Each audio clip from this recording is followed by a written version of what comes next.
Hallelujah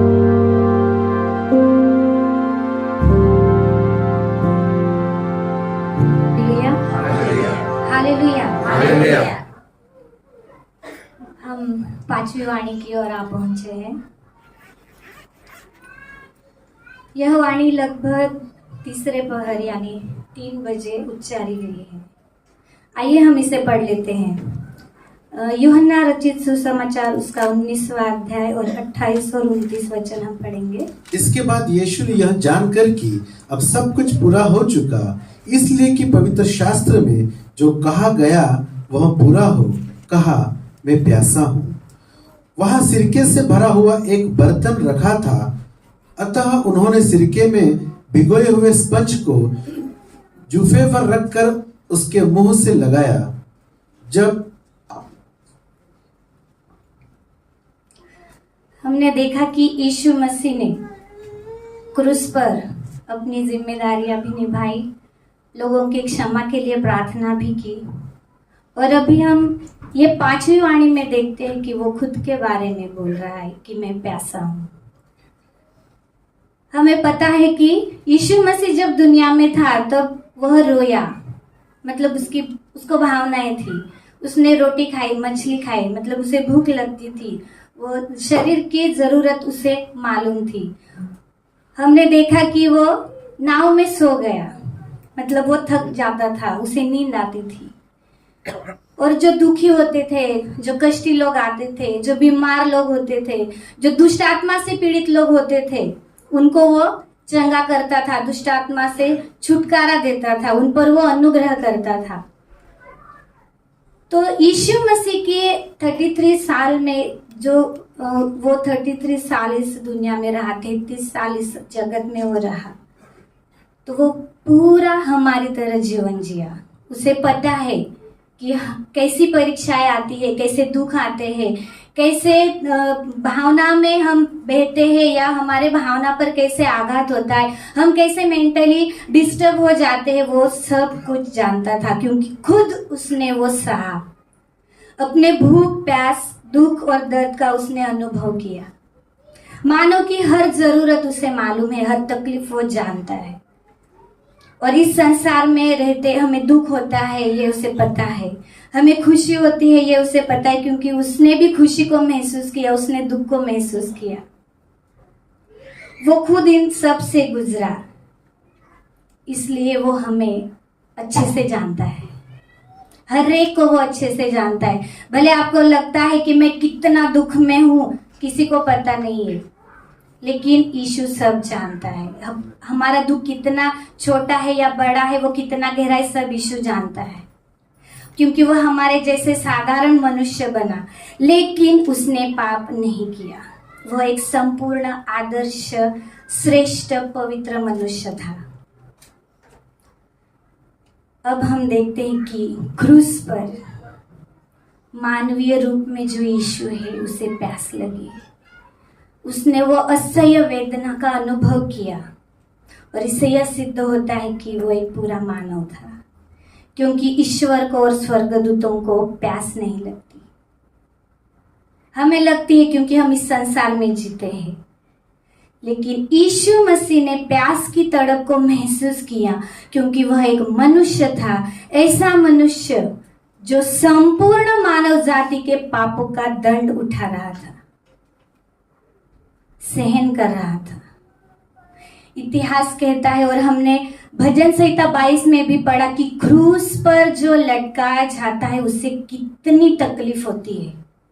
उसमें हमने पढ़ा कि मेरी जीभ तालू से चिपक गई है, इतना दर्द हो रहा है कि मैं अपनी हड्डियों को भी गिन सकता हूं।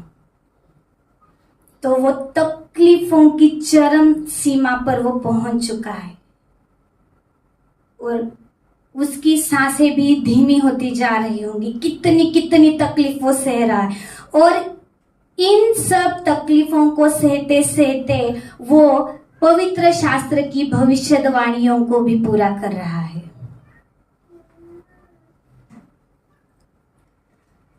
हमने देखा कि उसे मारा गया, उस पर ताड़ना पड़ी, उसको ठुकराया गया, उससे धिक्कारा गया, और जब वो क्रूस पर है तब हम देखते हैं कि वो अभी कह रहा है कि मैं प्यासा हूं, क्योंकि जो तकलीफ उस पर आई थी, जिन तकलीफों से वो गुजर रहा था, वो कम से कम 15 घंटे बीत चुके थे कि वो सब कुछ सह रहा था। इसमें ना हमने देखा कि उसने कब पानी पिया, कि वो बोला कि मुझे प्यास लगी है, वो सह रहा था।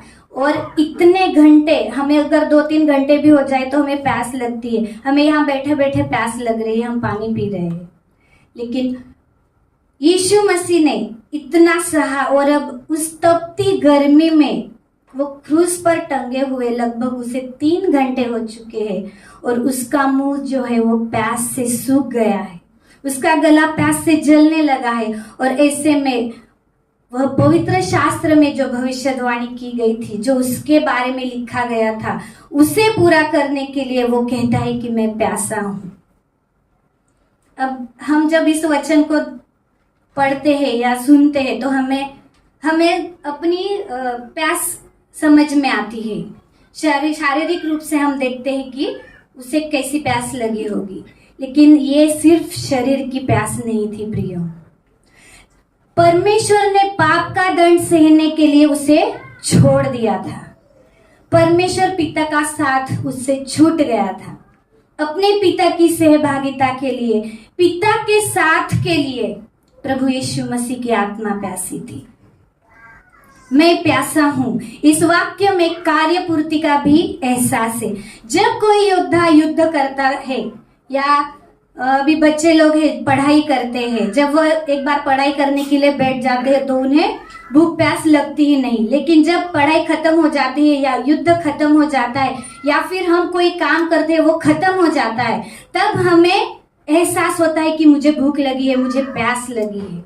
यहाँ पर भी यीशु मसीह ने सब पूरा कर लिया। यह जानकर उसने अपनी शारीरिक प्यास को महसूस किया है। यीशु मसीह ने क्रूस पर शैतान से, संसार की शक्तियों से युद्ध किया था। परमेश्वर पिता की उद्धार की योजना को उसने पूरा किया था और अपनी जिम्मेदारी बखूबी उसने निभाई थी। इन सब के बाद एक विजय की संतुष्टि के साथ वो कहता है कि मैं प्यासा हूं। यूहन्ना 19 और 28 में हमने देखा कि सब कुछ जानकर कि सब पूरा हो गया है, उसने पवित्र शास्त्र में की बात पूरी हो इसलिए कहा कि मैं प्यासा हूं। भजन संहिता 69 और 21 में भी जो भविष्यवाणी पूरी करनी थी वो भी वहां पे पूरी हो गई है। जब यीशु मसीह को प्यास लगी, उसने जब कहा तब उसे सिरका दिया गया, लेकिन यीशु मसीह ने नहीं लिया क्योंकि उसे वो पूरा दर्द सहना था। अगर वो सिरका ले लेता तो उसे दर्द का एहसास नहीं होता और वो ऐसे ही मर जाता, लेकिन उसे वो महसूस करना था ताकि वो हमें बताए, हमें कह सके कि मैंने तेरे लिए सब कुछ सह लिया है। हालेलुया। इसलिए हमारे यीशु मसीह ने वो सब दर्द सहा। उसने अपने दर्द से मुंह नहीं मोड़ा। उसने ये नहीं सोचा कि मैं सिरका ले लूंगा तो मुझे दर्द नहीं होगा, ये पूरा हो जाएगा, लेकिन नहीं, यीशु मसीह ने वो नहीं लिया। उसने वो दुख, वो कष्ट टालने का प्रयास नहीं किया प्रियो। इसलिए यीशु मसीह पूरे होश में था और वो जानता था कि मैंने सब पूरा कर लिया है, इसलिए वो पूरे विश्वास से उसने कहा कि मैं प्यासा हूं।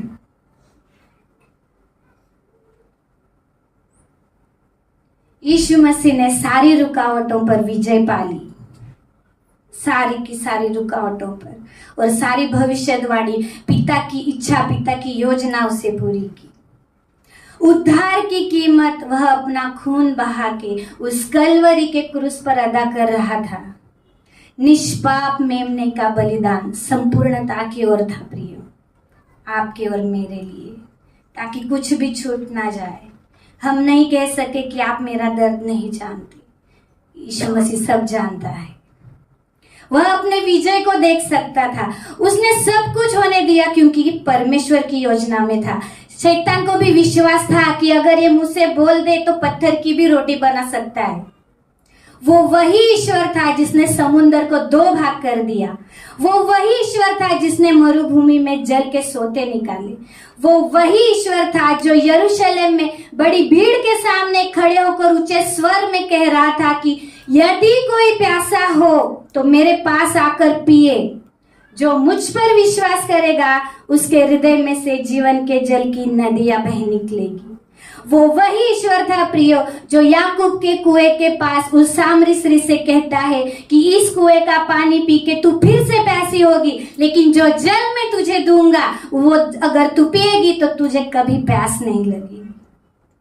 और वो वही ईश्वर था जिसने झील के पास खड़ी भीड़ से कहा था कि जीवन की रोटी मैं हूं, जो मेरे पास आता है वो कभी भूखा और प्यासा नहीं होगा। आज हम यीशु मसीह के नाम पर विश्वास करते हैं, उसने जो हमारे लिए किया उस पर हम विश्वास करते हैं प्रियो, तो हम कभी भी प्यासे नहीं होंगे। जिस यीशु में इस पूरे संसार की प्यास बुझाने की क्षमता है, उसने क्रूस पर कहा कि मैं प्यासा हूं। वो तो खुद अनंत जीवन का सोता है प्रियो, फिर भी वो हमारी आवश्यकताओं को जानता है, वो हमारी आवश्यकताओं में शामिल हुआ। उसे हमारी तकलीफें समझ में आती है, हमारा दर्द उसे महसूस होता है, क्योंकि उसने वो क्रूस पर हमारे लिए सहा है। और इसलिए हम उस विश्वास से और उस मिलने की अपेक्षा से हम कभी भी हम यीशु मसीह के सिंहासन के पास जा सकते हैं, क्योंकि उसने वो सहा है और वो हमें तुरंत मदद करने के लिए आता है, क्योंकि वो जानता है कि तकलीफ क्या होती है। और वो हमें बार बार कहता है, बेटा मैंने तेरे लिए सब सह लिया है, इसे तू मत सहन कर, तू मत उसमें अटक के रह जा, तू इससे बाहर निकल। और वो हमें बाहर निकालता है अगर हम तैयार है तो। हालेलुया। वह मनुष्य का पुत्र होके एक आज्ञाकारी सेवक बनके हम पापियों पर प्रेम रखने वाला उद्धारक बनके कह रहा है, मैं प्यासा हूं। जब यीशु मसीह को प्यास लगी, हमें पता है वो पाप गिना गया, और जब उसे प्यास लगी तब उसने नरक की यातनाओं को सहा प्रियो, क्योंकि नरक में बहुत प्यास है। और उस कलवरी के क्रूस पर बहुत से कटोरे थे। एक था प्रेम का कटोरा, दूसरा था ठट्टा का कटोरा, तीसरा था सहानुभूति का कटोरा, और चौथा जो कटोरा था प्रियो वो बहुत भारी था, बहुत बड़ा और बहुत भारी था, और वो था पाप का कटोरा। हम देखते हैं कि गेत्सेमनी बाग में यीशु मसीह ने प्रार्थना किया, वो बहुत व्याकुल हुआ, और वो वहां पर कहता भी है कि जो कटोरा पिता ने मुझे दिया है क्या उसे मैं न पीऊं। इस कटोरे को ध्यान में रखते हुए वो उदास और व्याकुल हुआ था प्रियो, लेकिन उसने हमारे लिए वो सहा, हमसे इतना प्रेम उसने किया कि उसने हमारे लिए वो सहा। यीशु मसीह ने इस जगत में रहते बहुत सारे चमत्कार किए। उसने काना गांव में पानी का दाख रस बनाया, वो खत्म हो गया था। यहाँ इस दुनिया की सारी चीजें खत्म हो जाएंगी, हमें ये दुनिया सब चीजें नहीं दे पाएंगी, लेकिन हमारा यीशु मसीह हमें वो सब कुछ दे सकता है जो हमें चाहिए। और उस सामरी स्त्री से जब उसने कहा कि ये पानी पी के तुम फिर से प्यासे होंगे, क्योंकि इस जगत में इतना पाप है, जितना हम गलत काम करेंगे उतना हम उसमें फंसते जाएंगे और हमें संतुष्टि नहीं मिलेगी। कुछ भी कर लो, जो चाहिए वो अगर पाने के लिए हम गलत रास्ता इस्तेमाल कर रहे हैं तो हमें कभी भी संतुष्टि नहीं मिलेगी, लेकिन हमारे यीशु मसीह में हमें संतुष्टि ही संतुष्टि है। Hallelujah, hallelujah. और यीशु मसीह कहता है कि जो कोई प्यासा हो मेरे पास आकर पिए, हमें जीवन का जल मिले, इसलिए उसे क्रूस पर जाना पड़ा और वह हमारी प्यास बुझाने के लिए खुद प्यासा हुआ है प्रियो। इस दुनिया में सचमुच हम कभी भी अपनी प्यास नहीं बुझा सकते, हमें पैसा चाहिए, गाड़ी चाहिए, बंगला चाहिए, अच्छा घर, अच्छे बच्चे, बच्चों के लिए अच्छा एजुकेशन, ये वो करते करते हम कभी भी संतुष्ट नहीं हो पाएंगे प्रियो। लेकिन अगर हमारे जीवन में यीशु मसीह है तो हमारे जीवन में संतुष्टि ही संतुष्टि है। Hallelujah, hallelujah. प्रियो, आत्मा की प्यास तो आत्मिक होती है, वह इस संसार की कोई चीज नहीं बुझा सकती। केवल यीशु मसीह ही हमारी उस प्यास को बुझा सकता है। बाइबल में एक आखिरी निमंत्रण दिया गया है प्रकाशित वाक्य में, और आत्मा और दुल्हन दोनों कहती है आ, और सुनने वाला भी कहे कि आ, और जो प्यासा हो वह आए, और जो कोई चाहे वह जीवन का जल सेत मेट ले। Hallelujah, hallelujah. जीवन का जल यीशु मसीह ने हमें फ्री में दिया है और वो हमें लेना है। क्या आज आप प्यासे हो? हमें यीशु मसीह का प्यासा होना है, और यीशु मसीह ने हमें जो संतुष्टि दी है उसके द्वारा हमें यीशु मसीह की प्यास बुझानी है। यीशु मसीह आज हमारी संगति के लिए प्यासा है। यीशु मसीह आज आपके साथ बात करने के लिए प्यासा है। यीशु मसीह प्यासा है ताकि आप उसकी सेवा करें, उसके मार्ग पर चले। आज यीशु मसीह प्यासा है हमारी संगति के लिए, हमारे प्रेम के लिए। तो क्या आप खुद को जांचिए कि आप यीशु को संतुष्ट करने के लिए क्या कर रहे हैं, क्योंकि वो तो प्यासा हुआ हमारे लिए ताकि हम संतुष्ट हो। उसने पूरा कर दिया, तब हमें हमारी जिम्मेदारी को पूरा करना है, उसे संतुष्ट करना है। Thank you.